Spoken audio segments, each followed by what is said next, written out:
Here at Spot.ph, we love the destination. Somewhere to eat, something to do, and somewhere to be. But today is different. Today is all about the journey as we take the Ford territory out on a drive in the city.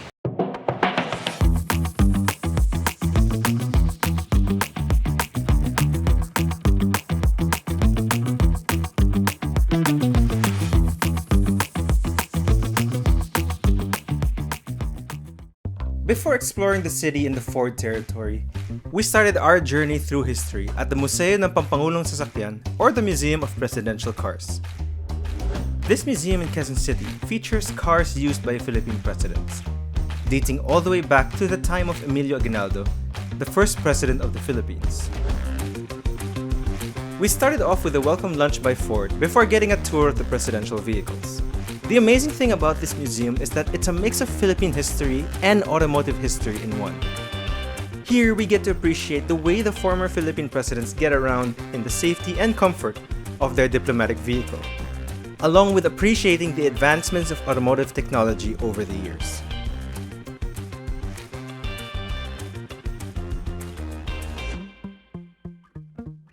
Bonus, it features a restored Calesa, which is also road registered.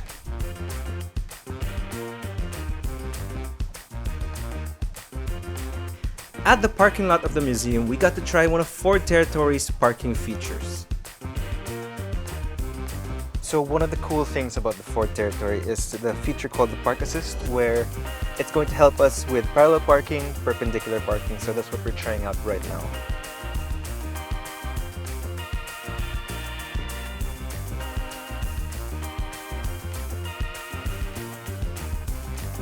So right now we're letting the car do the work.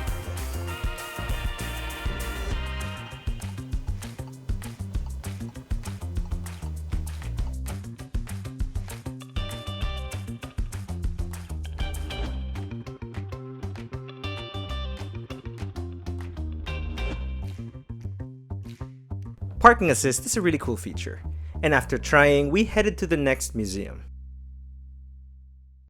On the way there, we got to try another feature of the vehicle, the adaptive cruise control. Perfect for highway driving, the adaptive cruise control keeps us at a certain speed while maintaining safe distance from the cars ahead of us.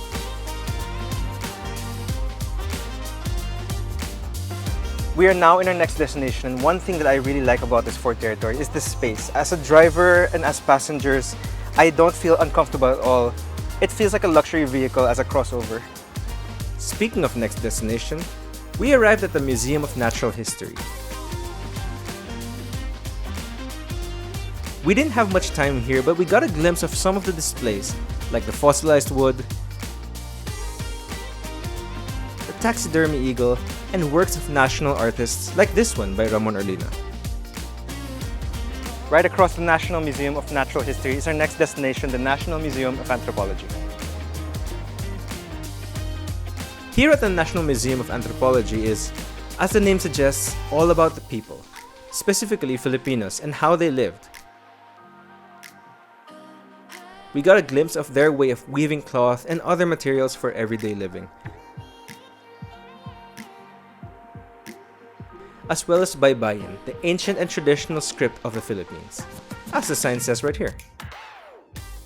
Finally, a drive back from Manila to Quezon City takes us to our last location. It's been a comfortable ride so far on the Ford Territory, but we're in the last stop of our trip, which is Lascas, Filipinas de Acuzar, here in Quezon City. Let's check it out. Lascas, Filipinas de Acuzar. If the name sounds familiar, it's because it was made by the same people responsible for Las Casas Filipinas de Acuzar in Bataan. Here we get to appreciate historically inspired Philippine architecture, together with some traditionally Filipino snacks. But the highlight, of course, is the church at the end of the courtyard, which is simply beautiful in the setting sun.